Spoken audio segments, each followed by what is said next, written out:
أعوذ بالله من الشيطان الرجيم. بسم الله الرحمن الرحيم. ولو أن ما في الأرض من شجرة أقلام والبحر يمده من بعده سبعة أبحر ما نفدت كلمات الله إن الله عزيز حكيم. ما خلقكم ولا بعثكم إلا كنفس واحدة إن الله سميع بصير. ألم تر أن الله يولج الليل في النهار ويولج النهار في الليل وسخر الشمس والقمر كل يجري إلى أجل مسمى وأن الله بما تعملون خبير. ذلك بأن الله هو الحق وأن ما يدعون من دونه الباطل وأن الله هو العلي الكبير. صدق الله مولانا العظيم وصدق رسوله النبي الكريم ونحن على ذلك من الشاهدين والشاكرين والحمد لله رب العالمين. بزرگان محترم، برادران عزیز، سورہ لقمان کی آیات چل رہی ہیں جس میں اللہ رب العزت کی وحدانیت، رسالت کا بیان اور غیر مسلموں کے ساتھ اور اللہ کے ناماننے والوں کے بارے میں جو باتیں ہیں اس کا بیان ہے. فرمایا اللہ تعالیٰ کی قدرت کے بارے میں، علم و حکمت کے بارے میں یہ آیت ہے. اس آیت میں اللہ رب العزت فرما رہے ہیں کہ اللہ تعالیٰ کی جو علم اور حکمت کی باتیں ہیں اس کا حال یہ ہے کہ اس کی کوئی انتہا نہیں ہے. اتنی عظیم اللہ کی علم اور حکمت ہے، اتنی عظیم اللہ کی چیزیں ہیں، باتیں ہیں کہ کوئی انسان اس بات کو پہنچ نہیں سکتا، اس کی انتہا کو نہیں پہنچ سکتا. چنانچہ فرمایا کہ اگر ہوتے زمین میں تمام کے تمام درخت، جتنے زمین میں درخت ہیں وہ سارے زمین کے درخت اگر قلم بن جائیں، والبحر يمده من بعده سبعة أبحر، اور والبحر يمد، اور جتنے دریا ہیں وہ ساری سیاہی بن جائے، من بعده سبعة أبحر، اور اس جیسے سمندر کے علاوہ مزید 7 سمندر اور بھی وہ سیاہی بن جائیں، ما نفدت کلمات اللہ، تو بھی اللہ کی باتیں ختم نہ ہو. یعنی جتنے درخت ہیں وہ قلم ہو، سمندر اور اس جیسے 7 سمندر اور جوڑ لو تو وہ سیاہی بن جائیں ساری کی ساری، اور اللہ کی باتوں کو، اللہ کے کلمات کو لکھنا شروع کریں تو اللہ کے کلمات ختم نہیں ہو سکتے. یہ سیاہی ختم ہو جائیں گی، قلم ختم ہو جائیں گے، لیکن اللہ کے کلمات ختم نہیں ہوں گے. ان اللہ عزیز حکیم، اللہ رب العزت زبردست ہے، حکمتوں والا ہے. یہاں حضرات مفسرین فرماتے ہیں کہ کلمات اللہ سے مراد ہے علم و حکمت کی بات ہے. علم و حکمت کی بات ہے، یہ کلمات سے مراد ہے. اور یہاں جو یہ فرمایا کہ اگر سمندر کو سیاہی بنا دیا جائے اور اللہ کے کلمات کو لکھنے کے لیے اس کو روشنی کے طور پر استعمال ہو، تو یہ بات اللہ رب العزت یہ بیان فرما رہے ہیں کہ اس سے مطلب یہ نہیں ہے کہ کل سمندر 7 ہیں، یہ مراد نہیں ہے، بلکہ مراد یہ ہے کہ ایک سمندر کے ساتھ تم 7 سمندر اور فرض کر لو، اور 7 سمندر فرض کر لو تو بھی اللہ کی باتیں ختم نہ ہو. چنانچہ ایک اور جگہ پر قرآن کریم میں اللہ رب العزت فرماتے ہیں کہ قل لو كان البحر مدادا لكلمات ربي لنفد البحر قبل ان تنفد كلمات ربي ولو جئنا بمثله مددا. فرماتے ہیں کہ اگر سمندر کو کلمات اللہ کو لکھنے کے لیے روشنائی بنا لیا جائے تو سمندر ختم ہو جائے گا، کلمات اللہ ختم نہ ہوں گے.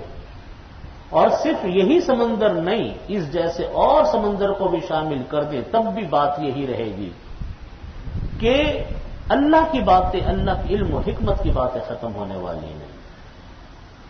اس آیت کا شان نزول بھی ہے، یعنی یہ آیت کس وجہ سے نازل ہوئی؟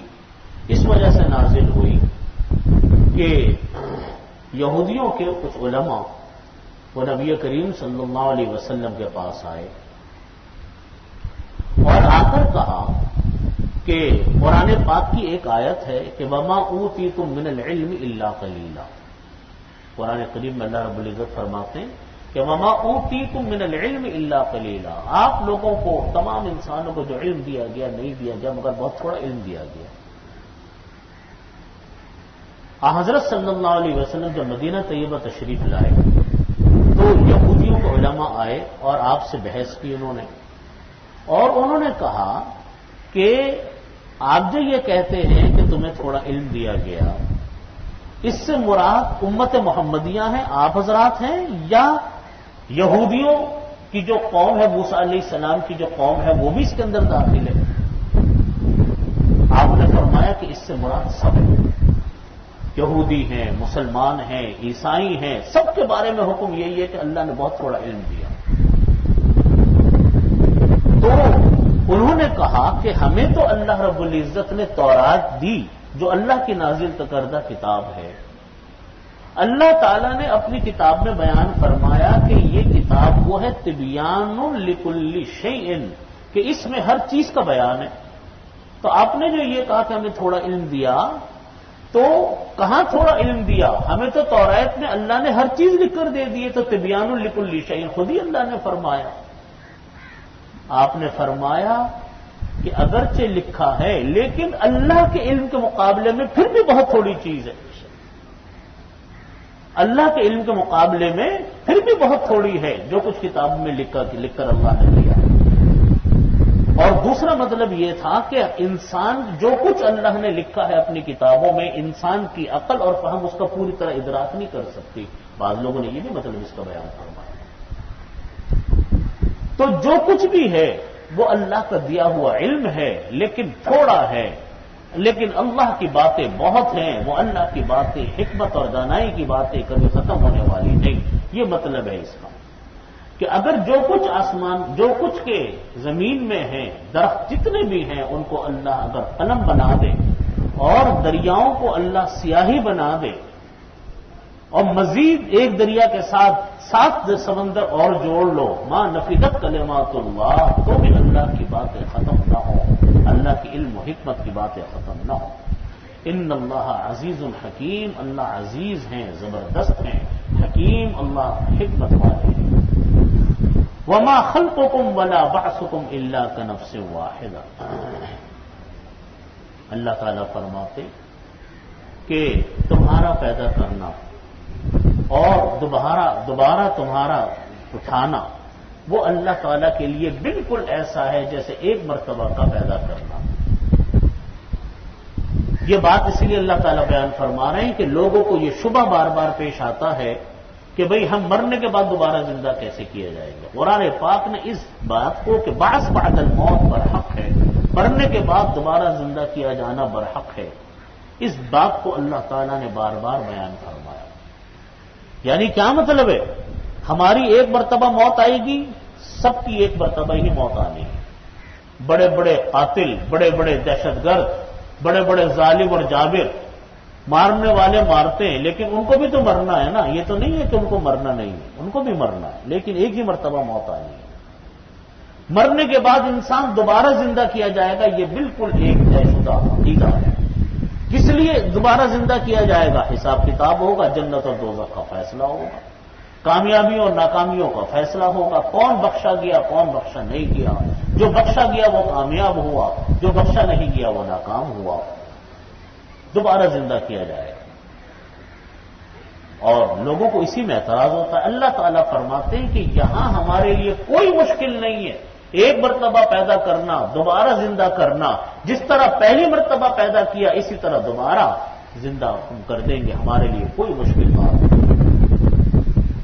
پھر آگے اللہ تعالیٰ فرماتے کہ ان اللہ سمیع بصیر، اللہ تعالیٰ سننے والے اور دیکھنے والے ہیں۔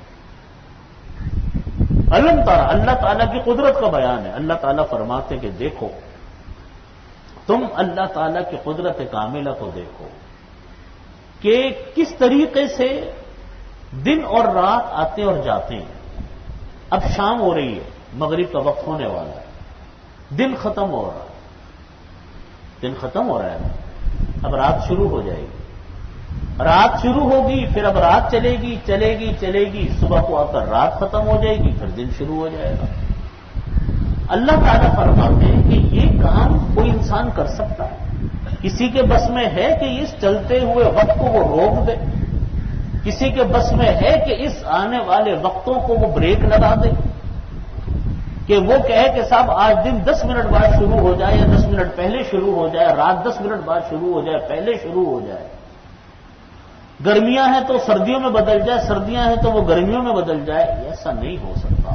اللہ تعالیٰ فرماتے الم ترى، کیا تم نے نہیں دیکھا اس بات کو کہ اللہ تعالیٰ وہ رات کو داخل کرتا ہے دن میں اور دن کو داخل کرتا ہے وہ رات میں، وسخر الشمس والقمر، اور اللہ نے مسخر کر رکھا ہے، کام میں لگا رکھا ہے سورج کو اور چاند کو۔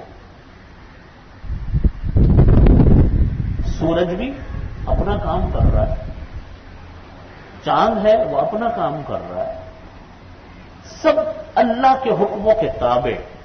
ایک منٹ سورج نہ آگے ہوگا نہ پیچھے ہوگا، ایک وقت اس کا مقرر ہے غروب ہونے کا، دیکھو غروب ہونے جا رہا ہے، کوئی روک سکتا ہے اس غروب کو غروب ہونے سے؟ پھر طلوع ہونے جا رہا ہے، صبح کو طلوع ہوگا تو کوئی روک سکتا ہے اس کو طلوع ہونے سے؟ اللہ تعالیٰ فرماتے غور تو کرو یہ قدرت کا نظام کس طریقے سے چل رہا ہے۔ ہمارے لیے، ہمارے سے مراد تمام انسانوں کے لیے، جانوروں کے لیے، چرند و پرند کے لیے، درختوں کے لیے، نباتات کے لیے، حشر و حشر کے جتنے بھی حشرات الارض ہیں سب کے لیے دن بھی ضروری رات بھی ضروری۔ اللہ رب العزت نے اس دن اور رات کے الٹ پھیر کو انسان کے مزاج، انسان کی طبیعت، انسان کی راحت، اس کا آرام، اس کا کام، اس کے سلسلے میں لگا رکھا۔ سب اللہ کا نظام ہے، فطرت ہے انسان کی کہ جو سکون انسان کو رات کو سونے سے ملتا ہے وہ سکون انسان دن بھر سو لے وہ سکون نہیں مل سکتا۔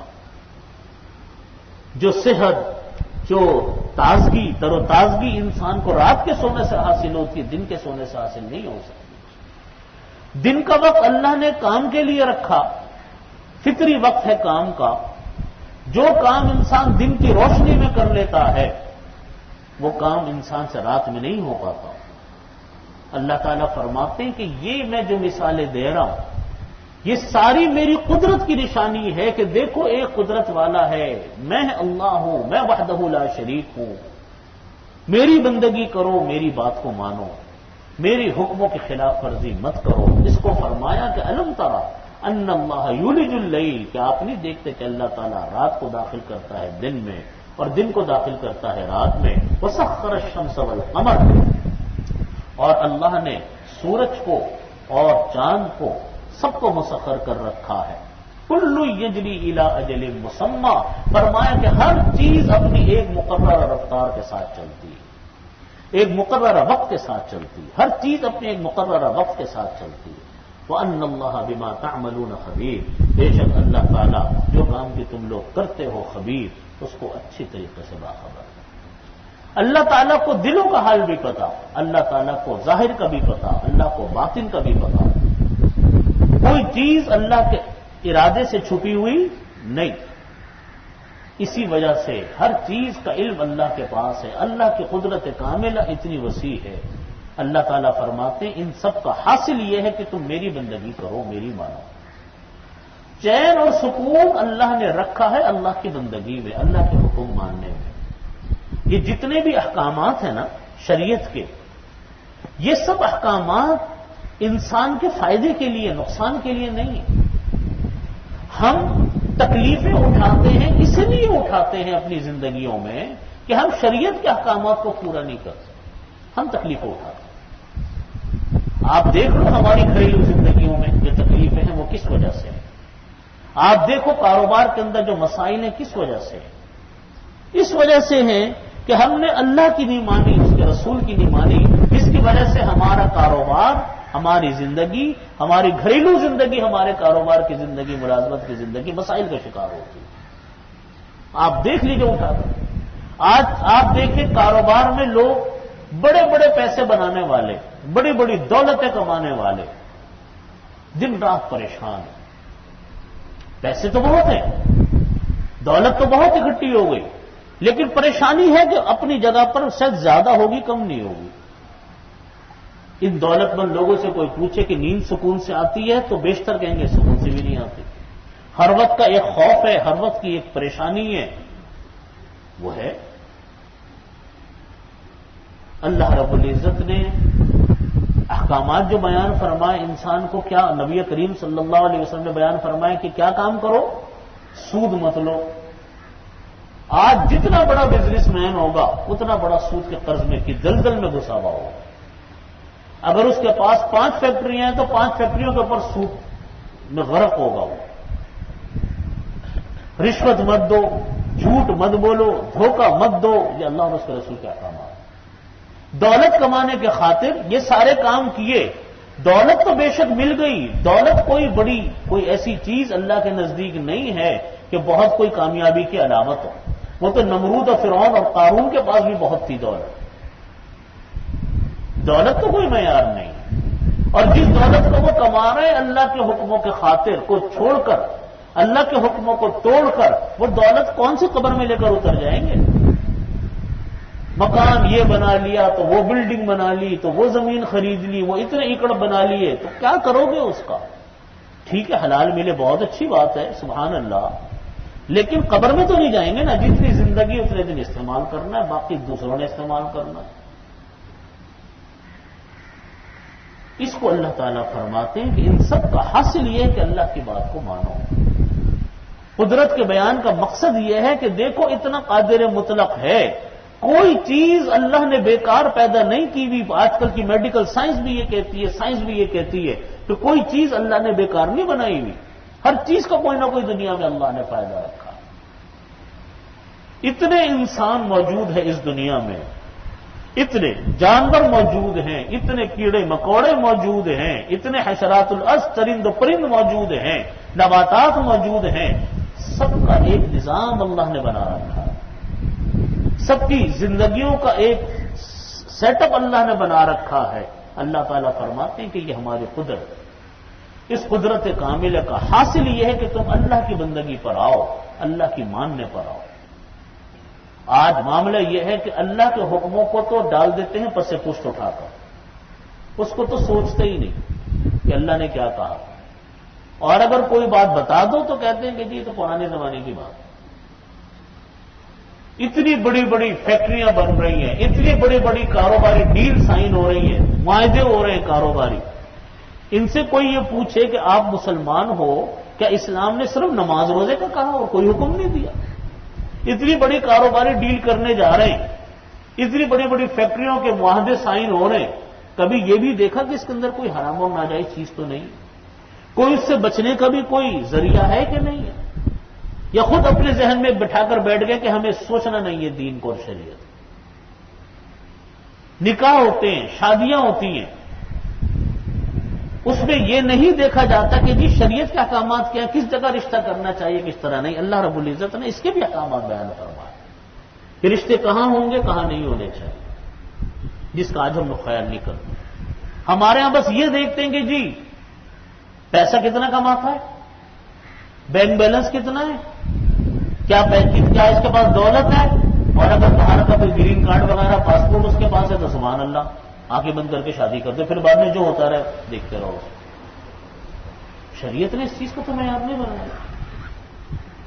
شریعت نے معیار بنایا چند چیزوں کو کہ ان چیزوں کو سامنے رکھ کر آپ اپنے بچوں کے رشتے کرو. لیکن آج ہمارے ہاں زندگی، یہ تو زندگی کا فیصلہ ہے نا، نکاح کا فیصلہ، شادی کا فیصلہ تو زندگی کا ہے. اس کے بارے میں کوئی دیکھ بھال نہیں کہ کیا ہے کیا نہیں ہے، کہاں رشتہ کیا جا رہا ہے کہاں نہیں کیا جا رہا ہے. اس لیے قرآن کریم کے بارے اللہ رب العزت اس میں فرما رہے ہیں کہ ان اللہ بما تعملون خبیر، اللہ اسی طرح جانتے ہیں جو کام کہ تم لوگ کرتے ہو اس کو اچھی طرح جانتے ہیں. پھر آگے فرمایا کہ ذالک بان اللہ هو الحق وان ما يدعون من دونه الباطل وان اللہ هو العلی الکبیر. فرمایا کہ بے شک اللہ تعالیٰ وہ حق ہے، بے شک اللہ تعالیٰ وہی حق ہے، اللہ کی ذات ہی ٹھیک ہے. وان ما يدعون من دونه الباطل، اور جس کو تم لوگ پکارتے ہو اللہ کے علاوہ، اپنے معبود بناتے ہو اللہ کے علاوہ، وہ جھوٹے ہیں، وہ باطل ہیں، وہ غلط ہیں جن کو اپنے معبود بنا رکھا ہے. وَأَنَّ اللَّهَ هُوَ الْعَلِيُّ الْكَبِيرُ، اللہ وہ بلند ہے، کبیر وہ بڑا ہے. آج یہ تو آیات نازل ہوئی وحدانیت کے بارے میں کہ اللہ ایک ہے، وحدہ لا شریک ہے، اللہ کے علاوہ کوئی دوسرا ہے ہی نہیں خدا، نہ ہو سکتا ہے خدا. اگر کسی نے کوئی اپنے معبود بنا رکھے ہیں وہ جھوٹے معبود ہیں، معبودان نے باطلا. ایک مطلب یہ تو اس کا اصل مطلب ہے.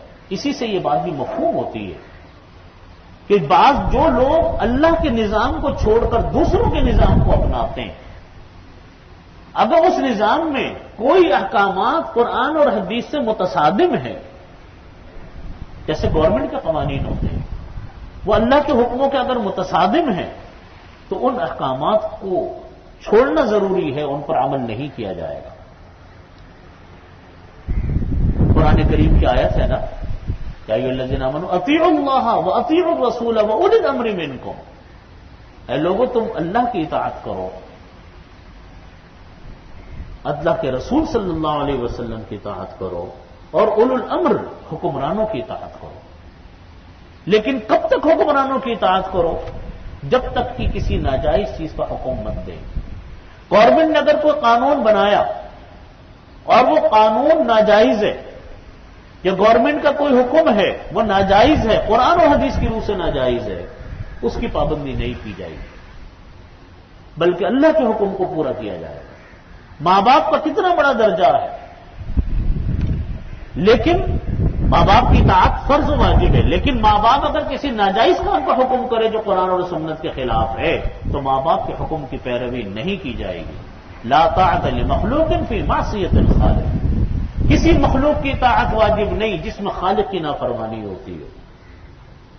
ماں باپ کہیں ناجائز کام ہے، ناجائز کام نہیں کر سکتے آپ. ہاں جائز کام کوئی ہوگا اس کو سراہو پر، اس کو ماننا ہے.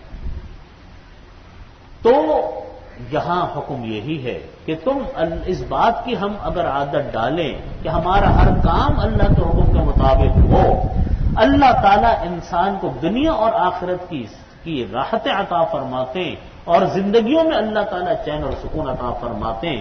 وقتی طور پر شاید مشکل پیش آئے، لیکن آخر کار جیت اسی انسان کی ہوتی ہے جو اللہ کی مان کر چلتا ہے.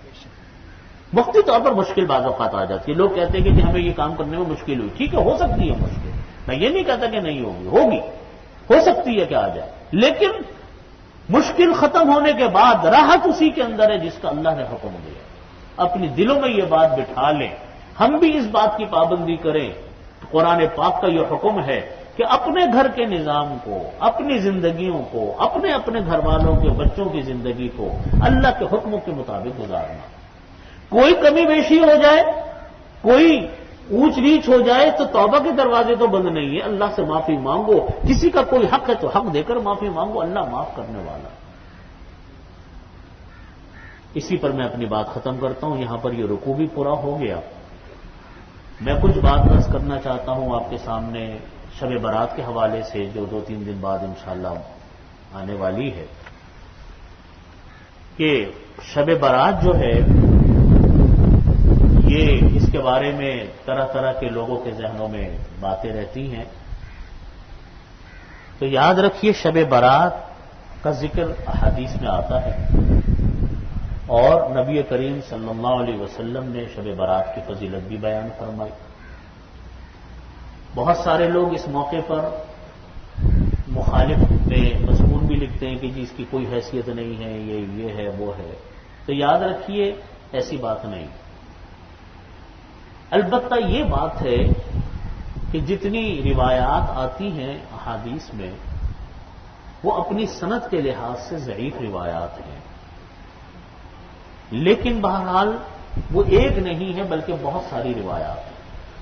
اس لیے حضرات محدثین یہ فرماتے ہیں کہ جب اگر کوئی روایت اگر ضعیف ہو لیکن بہت ساری ہو تو ان کے اندر قوت پیدا ہو جاتی ہے زیادہ ہونے کی وجہ سے.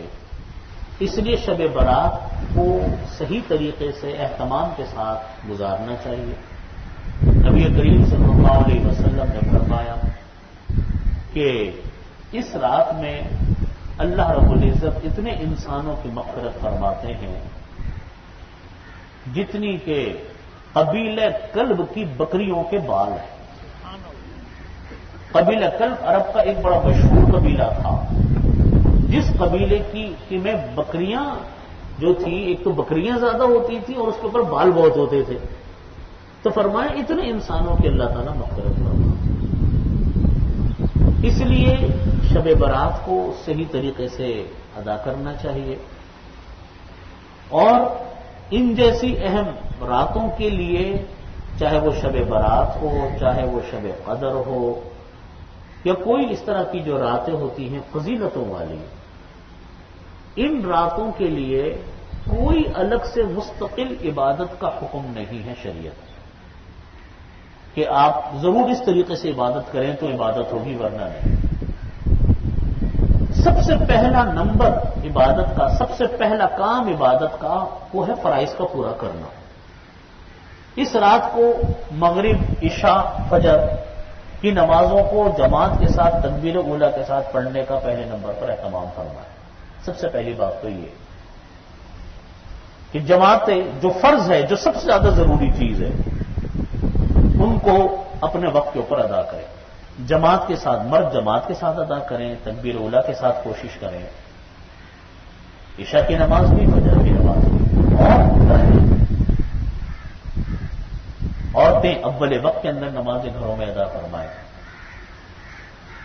اور پھر پوری رات میں کوئی مخصوص عبادت ہے ہی نہیں کہ ضرور یہ کریں ضرور وہ کریں، بلکہ مرضی پر ہے، جو دل چاہے عبادت کریں. نوافل پڑھیں، ذکر کریں، تلاوت کریں، جو دل چاہے پڑھیں. صلاۃ التسبیح پڑھیں، لیکن دو کا صلاۃ التسبیح کی جماعت جائز نہیں، نوافل کی جماعت جائز نہیں. نوافل اور نفلی عبادتوں کا افضل طریقہ یہ ہے، صرف شب برات کی بات نہیں عرض کر رہا ہوں، ویسے بھی بات عرض کر رہا ہوں کہ اپنے گھروں پہ ان کو ادا کرنا چاہیے. حضرت صلی اللہ علیہ وسلم کا معمول مبارک یہ تھا کہ آپ فرض نماز پڑھنے کے بعد سنتوں کو گھر میں ادا کرواتے اور فرماتے تھے کہ اپنے گھروں کو قبرستان مت بناؤ، بلکہ اپنے گھروں کے اندر بھی اللہ کا ذکر کرو تاکہ نمازیں گھروں کے اندر بھی ہوں. لیکن اگر کسی کو یہ ڈر ہو کہ میں گھر جا کر بھول جاؤں گا یا کسی اور چکر میں لگ جاؤں گا، رہ جائیں گی، تو بے شک مسجد میں پڑھ لے، کوئی ناجائز نہیں ہے، کوئی مکروہ بھی نہیں ہے. لیکن مستحب طریقہ یہی ہے جو میں نے عرض کیا. تو شب برات میں رات کو جتنی ہو سکے عبادت کرے. حضرت مفتی صاحب رحمۃ اللہ علیہ، مفتی محمد شفیع صاحب رحمۃ اللہ علیہ نے اس کے بارے میں جو لکھا ہے وہ یہ فرمایا کہ دیکھو یہ جو 3 مبارک راتیں آتی ہیں، اہمیت کی راتیں آتی ہیں، ان کے اندر فرائض اور نوافل، فرائض واجبات اور نوافل کا اہتمام کریں نماز میں، اور رات کے اندر جتنا ہو سکے جاگ کر عبادت کر لیں، جتنا ہو سکے تلاوت کر لی. دعا کا خاص طور پر اہتمام فرمائیں کہ دعائیں ہیں ان کا اہتمام کریں، اور تلاوت ذکر جو انسان سے ہو سکے کر لے. لیکن اگر جاگا نہ جائے، نیند کا غلبہ ہو، تو پھر پڑھ کر سو جاؤ.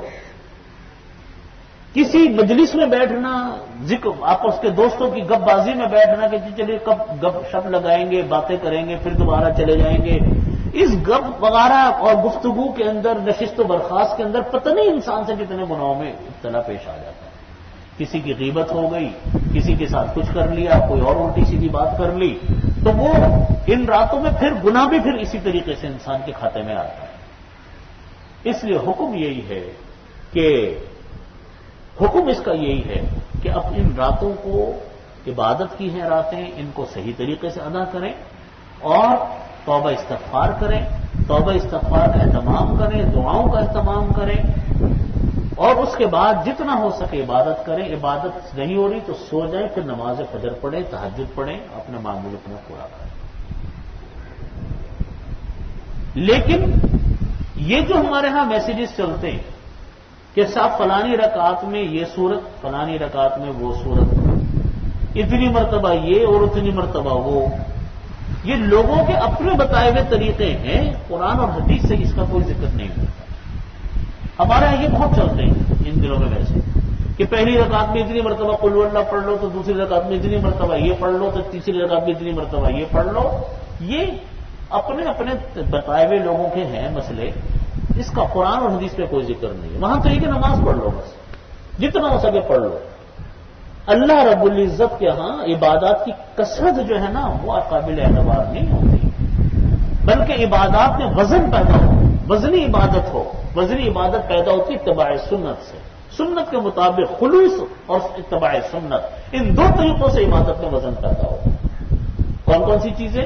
اخلاص، خالص اللہ کے لیے، کوئی مقصد نہیں، اور سنت کے مطابق یہ دو کام کوئی انسان کوئی بھی کر لے گا، وزنی عبادت ہو جائے گی۔ بعض اوقات 2 رکعت اتنی وزنی ہو جاتی ہے کہ 50 رکعتیں وہ اتنی وزنی نہیں بنتی۔ اس لیے اس رات میں اس کا اہتمام کریں، بدعتوں سے بچیں۔ دیکھیے ہمارے ہاں شیطان ہر کام میں اپنا حصہ ڈالتا ہے، اس کو معلوم ہے کہ اتنی رات میں، اس رات میں اتنی انسانوں کی اگر مغفرت ہو گئی تو شیطان نے کہا کہ میرا تو بیڑا غرق ہو گیا، اگر اس رات میں اتنے انسان بخشے گئے تو چلو ان کو ان دھندوں پہ لگا دو۔ اس نے ان دھندوں پہ لگا دیے۔ اب کوئی کچھ کر رہا ہے، کوئی چراغوں میں لگا ہوا ہے، بھائی ان چراغوں کا کیا مطلب ہے؟ جتنے پیسے چراغوں میں لگانے اتنے پیسے صدقہ کر دو بھائی، کسی غریب کا فائدہ کر دو۔ چراغوں سے کیا ملے گا؟ کیا حاصل ہوگا؟ کوئی حاصل نہیں، وقت کا ضیاع، پیسے کا ضیاع۔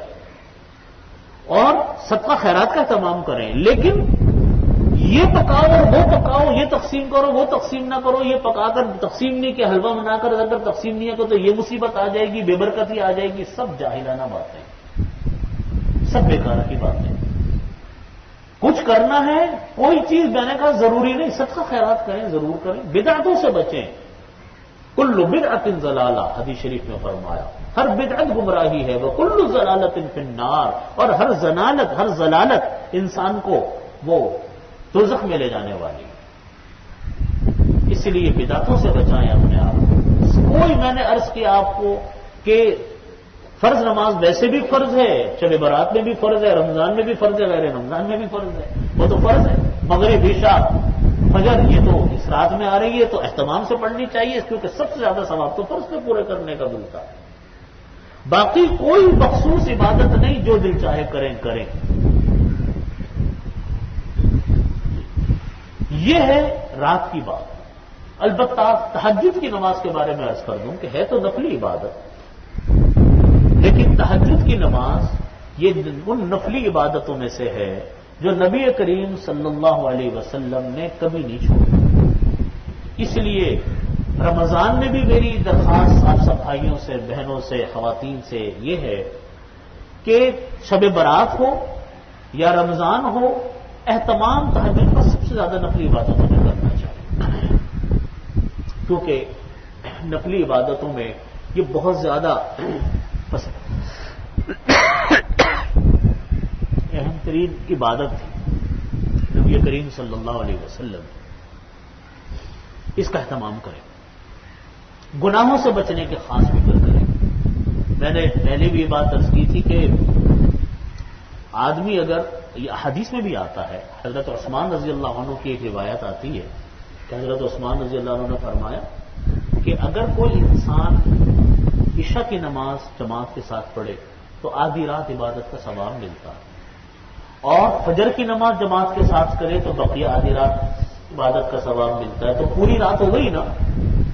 تو اگر ایک انسان نے کچھ بھی نہیں کیا لیکن دونوں نمازیں جماعت کے ساتھ پڑھ لی، انشاءاللہ وہ محروم نہیں ہے، ٹھیک ہے نا جی۔ لیکن جتنی نفلی عبادت کرے گا اللہ تعالیٰ اتنا ثواب عطا فرمائے۔ اس کا اہتمام پوری زندگی اللہ تعالیٰ عادت ہم سب کو ڈال دے، نہیں تو ان راتوں کے اندر رمضان اب شروع ہونے والا ہے، اس کا بھی اہتمام اس کے ساتھ کریں۔ دوسری چیز ہے قبرستان میں جانا۔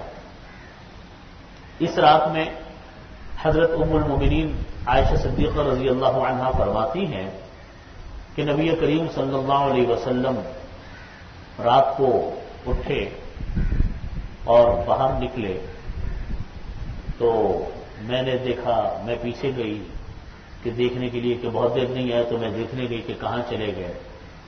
کہتی کہ میں نے دیکھا تو آپ اس وقت قبرستان میں تھے، نماز بھی پڑھ رہے تھے، نماز پڑھی، نماز پڑھ کے آپ قبرستان تشریف لے گئے۔ تو فرمایا کہ وہ 15 شعبان کی رات تھی۔ حضرت مفتی صاحب رحمۃ اللہ علیہ، مفتی محمد شفیع صاحب رحمۃ اللہ علیہ نے لکھا شب برات کی فضیلت کے بارے میں کہ دیکھو بھائی، جو سنت جس درجے کی ہو اسی درجے میں رکھنی چاہیے، جو سنت جس درجے میں ہو اسی درجے میں رکھنی چاہیے۔ آپ صلی اللہ علیہ وسلم شب برات میں ایک مرتبہ جانا روایات سے ثابت ہے کہ آپ ایک مرتبہ قبرستان تشریف لے گئے، تو فرمایا کہ اب ٹھیک ہے جانا سنت ہے، لیکن اتنا اہتمام سنت نہیں جتنا اہتمام ہمارے ہاں ہو گیا کہ قبرستانوں میں استقبالیہ کیمپ لگنے شروع ہو گئے، قبرستانوں میں چراغیں شروع ہو گئے۔ بھائی قبرستان گئے، ہم اور آپ بھی چلے گئے قبرستان، ایک مرتبہ چلے جائیں، ایک سال چھوڑ دیے اگلے سال چلے جائیں، یعنی مطلب کہنے کا یہ ہے کہ یہ شب برات کی کوئی متعین عبادت نہیں ہے قبرستان جانا۔ اس کو لوگوں نے شب برات کے اعمال میں سے سمجھ لیا کہ شب برات کے اعمال میں سے ایک عمل یہ ہے کہ قبرستان جاؤ، نہیں گئے تو صاحب گویا کہ بہت بڑا آپ نے نقصان کر لیا۔ ایسا نہیں ہے، سنت چلے گئے زندگی میں، آپ صلی اللہ علیہ وسلم ایک مرتبہ چلے گئے، ایک مرتبہ چلے جائیں، 2 مرتبہ چلے جائیں، لیکن ہم لازم ملزوم سمجھے اس رات کی کوئی مخصوص عبادت ہے، ایسا نہیں۔ بات سمجھا نہیں، یہ ہے اصل حکم اس کا شب برات کا۔ میں نے جیسا عرض کیا کہ بدعتوں سے بچنا ہے، اپنی طرف سے ایجاد کردہ چیزوں سے بچنا ہے۔ اسی طریقے سے شب برات کا روزہ، شب برات کے روزے کے بارے میں حکم یہی ہے کہ جو روایات سے ثابت ہے کہ شب برات 15ویں شعبان کا روزہ رکھنا یہ کوئی لازم نہیں، البتہ شعبان میں روزہ رکھنا ثابت ہے۔ آپ صلی اللہ علیہ وسلم نے شعبان میں روزہ رکھا۔ ہاں، اگر کوئی انسان ایام 20 کے روزے رکھتا ہے، 15 شعبان کے روزے اس لیے رکھ رہا ہے کہ وہ ایام 20 کے روزے رکھتا ہے، اور اس وجہ سے رکھ رہا ہے کہ وہ شعبان کی ایک تاریخ ہے تو رکھ لے روزہ، لیکن 15 شعبان بحیثیت 15 شعبان کے اس کا کوئی حیثیت نہیں۔ اس لیے حکم یہی ہے کہ شعبان کے مہینے میں روزہ رکھ سکتے ہیں، ایام 20 اور ویسے ہی کوئی انسان 15 شعبان کا روزہ رکھے ضرور رکھ لے، لیکن 15 شعبان کا روزہ رکھنا کوئی لازمی کوئی چیز ایسی سنت سے ثابت نہیں، اس کو بھی ضروری سمجھنا نہیں چاہیے۔ ہاں البتہ شعبان میں روزہ رکھنا سنت سے ثابت ہے، وہ ضرور رکھنے چاہیے، لیکن اس کا خیال کریں آخری کے جو 2 دن ہے 28 اور 29 تاریخ، اس کو روزہ نہیں رکھنا چاہیے۔ آپ صلی اللہ علیہ وسلم نے ان کو روزہ رکھنے سے منع فرمایا۔ اس کی وجہ یہ تھی کہ چونکہ آگے رمضان کے روزے شروع ہو رہے ہیں اور وہ روزے فرض ہیں اور شعبان کے روزے نفلی روزے ہیں، تو تاکہ انسان کی طبیعت میں بشاشت رہے اور انسان خوشی کے ساتھ روزہ رکھے، اس لیے حکم یہ کہ تھوڑا سا وقفہ کر کے پھر روزے رکھے رمضان کے، کیونکہ اصل فرض روزے جو ہیں وہ رمضان کے۔ تو کوئی انسان اگر 15ویں شعبان کو روزہ رکھے تو رکھ سکتا ہے، لیکن یہ سمجھ کر نہ رکھے کہ 15ویں شعبان کی کوئی سنت نہیں، اس لیے رکھے کہ 15 شعبان میں روزہ رکھنا ہے تو چلو 15 کو رکھ لیے، ایام 20 کے روزے رکھے جاتے ہیں ہر مہینے کی 3 دن، تو چلو رکھ لیا، چلو کوئی بات نہیں۔ یہ حکم ہے شعبان کا۔ باقی کوئی انسان جتنا عبادت کرے، چاہے عام دن میں کرے، چاہے شعبان کی 15ویں شب میں کرے، ہر صورت کے اندر وہ عبادت و دعائیں کوئی برکتوں سے تو خالی ہے نہیں۔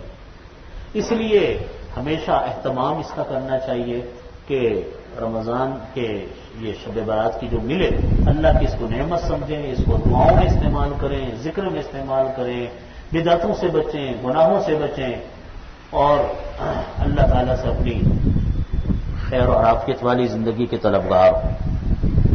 رمضان سے پہلے یہ درس قرآن اب رمضان کے تک اب نہیں ہوگا انشاءاللہ، میرا کچھ سفر ہے، مجھے کہیں جانا ہے، تو یہ رمضان تک اب درس قرآن نہیں ہوگا۔ رمضان میں ویسے بھی سلسلے دوسرے دروس ہوتے ہیں، لیکن یہ سلسلہ بھی انشاءاللہ عید کے بعد شروع ہوگا انشاءاللہ ہمارے درس قرآن کا۔ اس لیے کچھ باتیں میں مقدمے کے طور پہ رمضان کے بارے میں بھی عرض کرتا ہوں، چند منٹ باقی کہ رمضان المبارک یہ تو فرض روزے ہیں، رمضان کی برکتیں، فضیلتیں، وہ تو آپ پورے رمضان پڑھتے بھی ہیں، سنتے بھی ہیں، اور معلومات بھی اس کی ہوتی ہے۔ اتنی بات بس عرض کرتا ہوں کہ رمضان کے ہر عمل کو اللہ رب العزت نے، نبی کریم صلی اللہ علیہ وسلم فرماتے ہیں کہ اللہ رب العزت ایک عمل کا ثواب 10 گنا سے 700 گنا تک بڑھا دیتے ہیں۔ ایک عمل کا ثواب 10 گنا سے 700 گنا تک بڑھا دیتے ہیں، اور ایک فرض کا ثواب اللہ تعالیٰ 70 فرضوں کے برابر کر دیتے ہیں۔ ایک نماز آپ نے پڑھی، رمضان کی پہلی نماز، آپ نے گویا کہ 70 مرتبہ نماز پڑھی فرض۔ اب اندازہ کر لو، 5 نمازیں، 5 نمازوں کو آپ 70 سے ملٹیپلائی کریں تو ایک دن میں کی فرض نمازوں کا تو یہ ثواب۔ پھر ہر نفلی نماز، پھر سنتیں، پھر زکات، پھر صدقات، پھر افطاری، پھر جتنے بھی عبادت، تلاوت، ذکر، اذکار انسان کرتا ہے، کہیں سے کہیں اس کا ثواب جاتا ہے۔ رمضان میں بس یہ عرض کرتا ہوں کہ اس کے اندر مکمل اہتمام کریں رمضان کا۔ یہ نہ ہو جیسے بعض لوگ کرتے ہیں کہ ان کی زندگیوں میں کوئی فرق ہی نہیں پڑا رمضان کے آنے سے۔ الامان والنفیذ، اللہ تعالیٰ ہم سب کو محفوظ فرمائے۔ بہت سارے لوگ ہیں رمضان آئے اور چلے گئے، ان کی زندگی میں کوئی تبدیلی ہی نہیں آئی، کوئی فرق ہی نہیں پڑا، جیسے عام دن تھے ایسے رمضان بھی گزر گئے۔ اللہ بچائے، یہ تو اللہ کی، یعنی یہ تو ایک انسان کے اوپر ایک عذاب ہے، کسی انسان کے اوپر تو کوئی فرق نہ پڑے۔ بد دعا فرمائی نبی کریم صلی اللہ علیہ وسلم نے ایسے انسان کے لیے کہ جس کو رمضان کا مہینہ ملا اس نے مغفرت بھی نہیں کی۔ رغم انف رجل دخل علیہ رمضان ثم انسلخ قبل ان یغفر له كما قال صلی اللہ علیہ وسلم۔ فرمایا کہ خاک آلود ہو اس انسان کی ناک، یعنی تباہ و برباد ہو وہ انسان جس کو رمضان کا مہینہ ملا اور گزر بھی گیا، اس نے اپنی مغفرت نہیں کروائی۔ بد دعا اس انسان کے لیے۔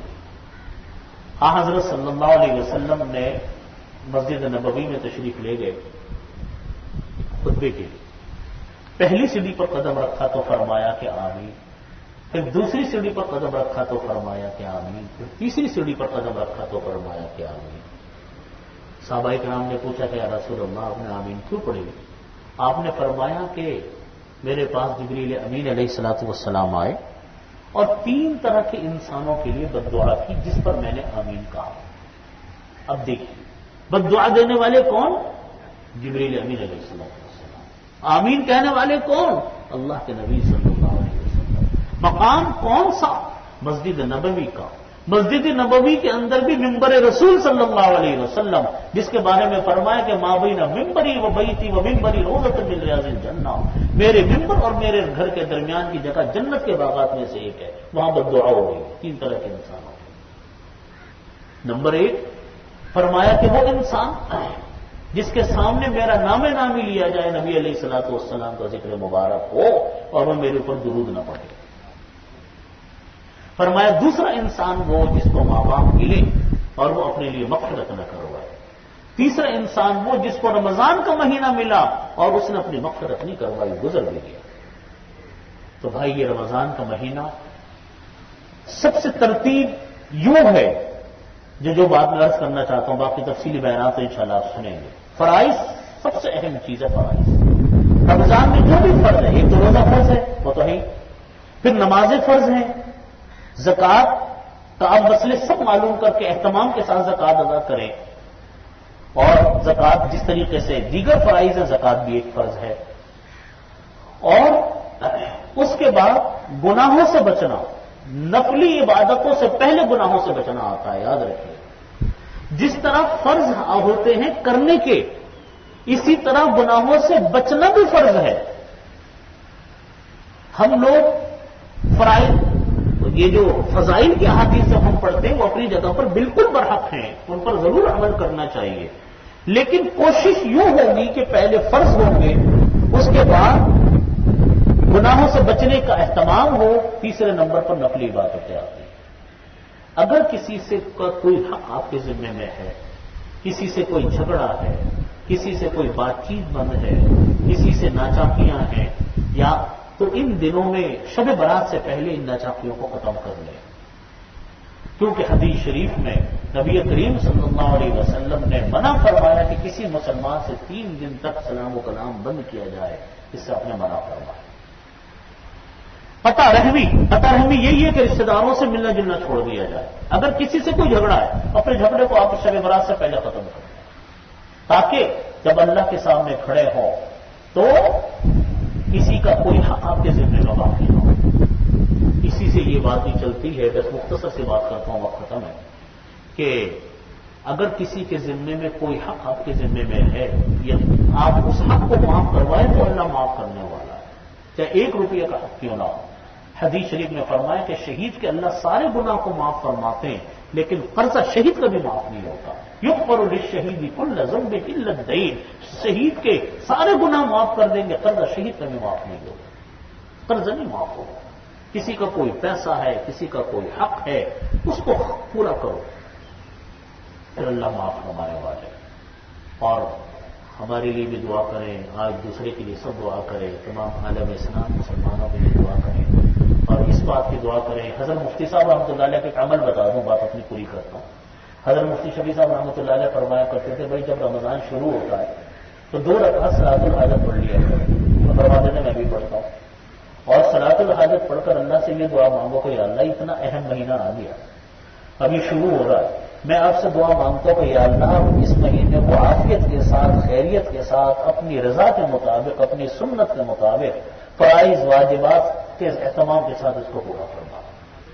فرماتے تھے ہماری تو کوئی مجال نہیں کہ ہم روزہ بھی رکھ سکیں، یہ تو سب آپ ہی ہمارے کرواتے ہیں کام، تو کہتے ہیں دعائیں مانگو، اللہ تعالیٰ رمضان آپ کے اچھے گزار دیں گے۔ حدیث شریف میں فرمایا کہ من سلمت لہ رمضان سلمت لہ رسول اللہ صلی اللہ علیہ وسلم، جس انسان کا رمضان سلامتی سے گزر گیا تو آسان سلامتی سے گزر جاتا ہے۔ اللہ رب العزت رمضان کی بھی برکت عطا فرمائے، اور شب برات جو ہے اس کی بھی برکت سب کی اللہ تعالیٰ عطا فرمائے۔ الحمد للہ رب العالمین، دعا فرما لیجیے، اللہم صلی علی محمد۔